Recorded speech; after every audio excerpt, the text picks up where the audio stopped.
My name is Vishnu Gopal TV. I am a legal intern at Lexus and Company. I am from Cooperative School of Law, Thotupuzha, Kerala.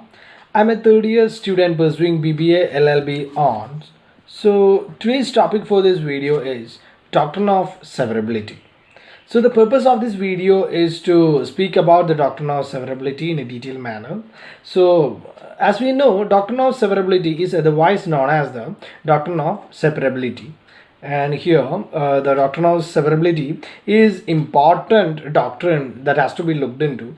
And here when a part of the statute is declared as unconstitutional, the question that arises here is that whether the whole of the statute is declared as void or only that part of the unconstitutional provision. So in order to resolve this problem under doctrine of severability, the offending provision which is unconstitutional or violating of fundamental rights will be separated from that statute and not the entire statute.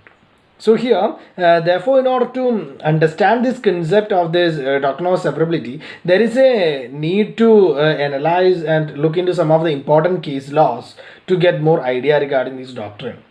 And the thing is that the doctrine of severability clearly it means is that the if a particular provision in a statute is offending or is against the constitutional limitation, the provision is separated from the entire statute, and only that provision which is offending and will be held to be void, and the entire statute will be affected or will not it will not be affected, or the entire statute will not be declared as void. So only that part of the unconstitutional provision will be separated and the entire statute will not be affected, or the entire statute will not be declared as void here.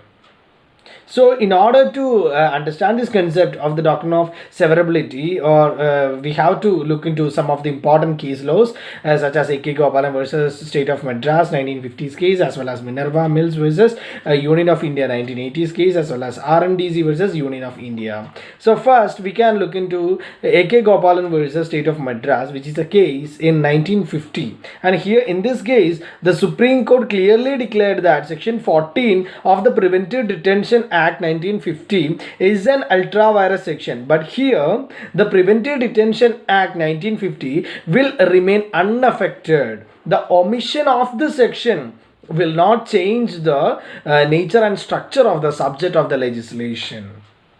So another important case that has to be looked into here is RNDC versus Union of India. So here also it is a case in 1957. It's a Supreme Court case, and here the section 2D of the Prize Competition Act 1955 it included the competition of gambling nature, which the Supreme Court clearly held that such section should be strike out or strike down, which is relating to competitions not involving skills.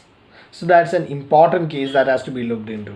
So the next case that has to be analyzed is Minerva Mills versus Union of India, and here in this case it is a case in 1980, and here in Minerva Mills versus Union of India, here the section 4 of the 42nd Amendment Act 1976 was struck down because it was beyond the amending power that the Parliament has.